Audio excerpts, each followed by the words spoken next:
the NFL.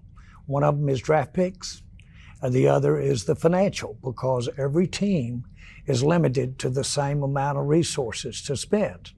And having said that, Micah enabled us to have 4, possibly as many as 6 players for the future. That's a good trade when you need numbers. I'll take the numbers every time.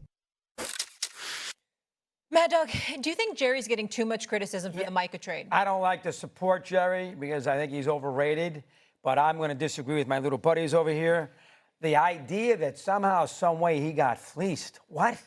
This is a guy, Parsons, who's had 1 sack in 4 postseason games, whose team couldn't stop anybody with games on the line. Green Bay, San Francisco. Furthermore, Clark's a good player. He's a 3-time Pro Bowler, and I love what he said when he went to Dallas over the weekend. I'm going to give this organization everything I have. Plus, you're paying a linebacker $45 million? What? You're paying a linebacker $45 million and who may not even be able to play Sunday because he's got a bad back? Paying him $45 million, and they got the 2 picks. Listen, I don't like to support Jerry. He probably should have done this in May, open it up to other teams. But the idea that somehow Jerry Jones, and remember, the Cowboys traded Herschel Walker, everybody couldn't stand that, turned out to be the foundation of them winning championships. I don't have a major problem with it. Listen, Lawrence Taylor was on a team once, and nobody's better than him. That was 3-12-1. You need the quarterback, and he is not going to throw the ball, catch touchdowns, or run for touchdowns. Dallas getting too much abuse. Well, I think you're wrong.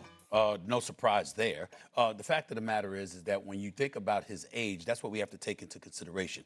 He's 26 years of age. He's got his whole career ahead of him. He's considered one of the elite defensive players in the game. And what you're missing, Doggy, as usual, is that the process that took place. Now, I'm not going to get into all the stuff that I've gotten into over the last couple of weeks. What I will say is that if you were going to do this, you have to ask yourself from a business perspective, which is Jerry's lane, right? The Mr. $16 billion man, which the Mr. $13 billion franchise. That same Jerry Jones. Had you made this move in March, what would have happened?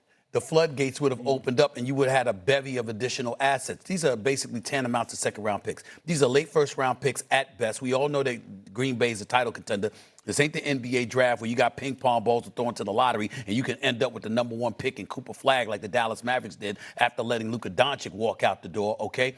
You can't do something like that in the National Football League. You have to understand what you're playing with. And for Jerry to be the extraordinary businessman that he is and not see the forest from the trees and let his pride get in the way because you were upset that this man told you, don't call me, call my agent, and you didn't want to deal with his agent. To let that get in the way of a deal is egregious enough. But then when you backtrack, if you're going to make the deal, make sure you get a boatload of assets for it. 2 for late first-round picks, tantamount to second-round picks, and Kenny Clark doesn't cut it. And, oh, by the way, when you talk about Jerry, it's not like the man doesn't spend some money. Look at Dak Prescott's. Look at CeeDee Lamb's contract. Dak Prescott, highest-paid quarterback in the NFL. CeeDee Lamb, the 3rd highest-paid wide receiver. Deron Bland just signed his bid. It's the 5th highest-paid cornerback in the game. Jake Ferguson is the 7th highest-paid tight end in the game. And then you got 2 defensive tackles that are both getting paid over $20 million. So if you can pay those people, you could have figured out a way to either pay Micah Parsons or to make sure that if you didn't pay him, you got a boatload of additional assets for him. You did neither if you're Jerry Jones. And you traded him within the division, in all likelihood, to a team that's going to be in your way, if in the conference rather, if that's all likely a team that's going to be in your way if you get as far as they intend to get. Couple of things. One, you mentioned that Lawrence Taylor was on a team that was 3-12-1. Yes, they were. They didn't trade Lawrence Taylor. They didn't trade Lawrence Taylor, did they? Point. Okay, because they knew what they had right there, right? So you continue to build. Number 2, did Jerry want to sign Micah this offseason? Yeah, he thought he had a deal, right? So it's not like Jerry just came up with now some big giant plan where he can go, hey, you know what? I'm going to outsmart the league. I'm going to trade this guy, and I might turn it into 4 or 5 picks. And everyone's going to say, hey, look, what a smart move, Jerry. Way to not pay your – he wanted to pay him. He supposedly had a deal, right? He had struck a deal with him himself. The thing about it is this wasn't about a great business move, because if it was going to be a great business move, as Stephen A. alluded to, he would have opened the bidding up back in March, April, and maybe got a true Herschel Walker type of haul for him, a serious haul. He didn't want to trade him. He just didn't want to do business the way Micah wanted to do business, which was with my agent, David Mulugeta, by my side, looking over the details and crossing the T's and dotting I's. That's what he didn't want, for whatever reason it is. As he said in that interview with Stephen A., You know, it was like there was no room for a third and all this other nonsense. It came down to I'm going to do business the way I want to do. You know why? Because I answer to nobody. And I'm the only GM in the league who answers to nobody. You know why? Because I own the team. So for me, he's not getting too much flack because this whole thing is convoluted in the first place. You wanted to sign him. You know why you wanted to sign him? Because you had a transformational player on your team that you drafted. Okay, whether or not you have some issues with maybe the way he conducts himself or you have some issues with his agent, the fact of the matter is you knew you had a transformational player in his prime. Just like the Giants knew that they had one with LT. And that's why they didn't trade him even when they stunk. They continued to build out around him. This is a bad move for them. Regardless of whether or not, look, they have some other guys on their roster right now. Dante Fowler Jr., Donovan Ezeraku, who they drafted from BC, Sam Williams. They have some guys who are going to try and pick up the slack. But you don't trade people like this. You just don't. And especially if you don't get what you're talking about, a absolute treasure trove being hoisted your way. And by the way, you don't do that. And don't try to throw some history at us like you the only one that knows it. Lawrence Taylor came into the league in 81. That is true.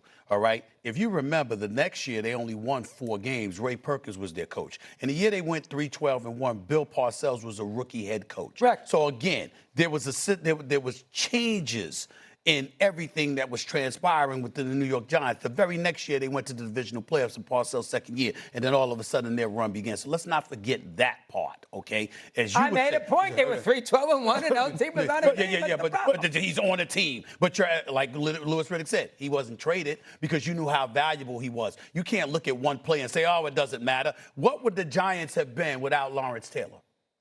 What would the Giants have been without Lawrence Taylor? And what have the Cowboys been with Micah Parsons? I can point to all bevy of stuff wrong with the Dallas Cowboys before you get to Micah Parsons. Before you can get with the Micah Parsons. He's been awful against the run. Against the run. Well, that's what he's supposed to do. Excuse me. Never awful when it comes to get to the quarterback.